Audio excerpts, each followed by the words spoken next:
Today I'm going to show you how easy it is to use the Jolly St. Nick stencil from Concord and 9th. This is going to cover an entire A2 size card front, and it's just in a few stencils.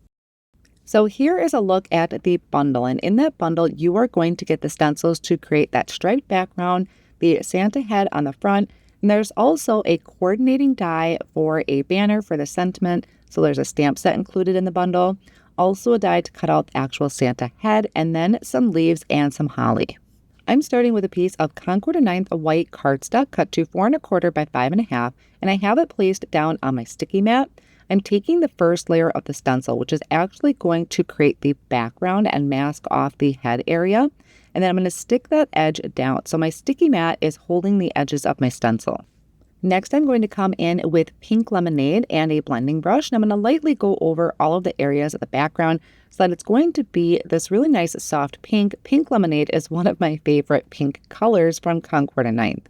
Now, while that stencil is still in place, I'm going to take the stripes and place that over the top. So because my first stencil is already stuck to the sticky mat and this stencil is the same size, I'm going to take some Post-it tape and just hold the stencil down to my sticky mat. Next, I'm going to come in with watermelon and a blending brush, and instead of blending in a circular motion like I normally would, I am going to just go back and forth in the direction of the stripes.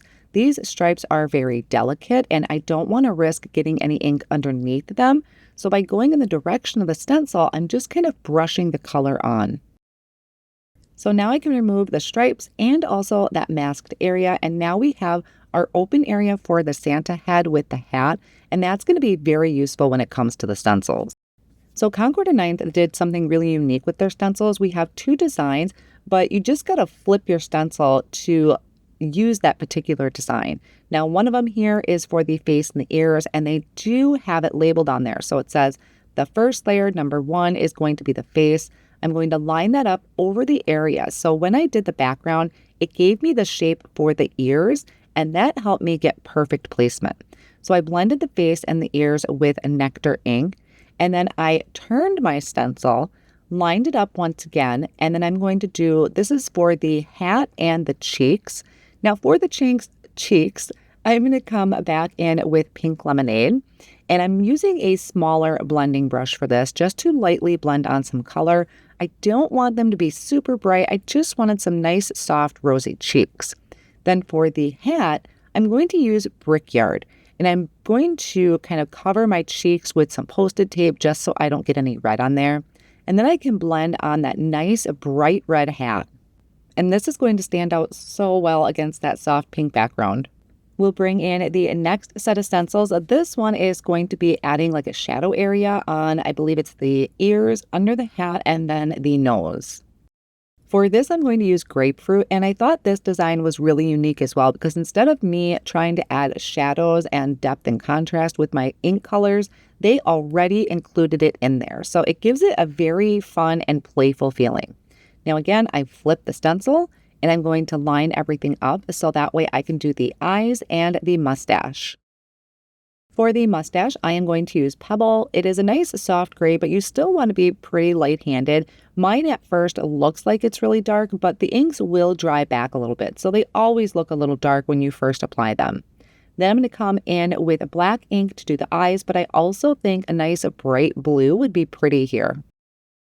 And just like that, I have this nice 1-layer card front, and it was so quick and easy to do. I'm going to add some splatters to my striped background, so I'm going to bring in that first layer of the stencil, which masked off my Santa, and I'm going to add some white splatters. This is the bleed-proof white that I mixed with just a little bit of water, added to my paintbrush, and then flicked that on to the background. Now, after that has dried, I'm going to do a sentiment. Now, the sentiment that comes in the bundle does have a lot of sentiments on there that match up perfectly in that open area of the beard, so that was left as a large open area on purpose because then you can stamp your sentiment. But I really wanted to use this sentiment set. This is the Season's Greetings, and I just love the Season's Greetings on here. There's a couple other ones on there that I really love and wanted to incorporate that. So I stamped that in the open area of the beard using a black ink. Now also on our stamp set are these little berries and also some leaves. I thought that would be cute to add to the hat. So I did the berries in Brickyard, and then I did the leaves in Pistachio. And I used the coordinating die to die cut them out. I'm going to attach both of them just using a tape runner, so not a lot of dimension going on this card. And then for a little more added interest, I'm going to use some stickles to go over my berries, and then I added white gel pen highlights to the leaves and also the top of the Santa hat. So I didn't use the coordinating die to die cut out the Santa hat in this, but I definitely could have, and I could also have turned this into tags. This was a previously released set for the Scrapbook and Cards Today Let's Stamp Together kit, and I believe I did do some tags with this and used them last year, and they were so super cute. I hope you enjoyed today's card project. I'm going to have all of the supplies that I used today listed down below in the video description. And if you liked today's video, be sure to hit that like button, subscribe, and the bell so you are notified when new videos are posted.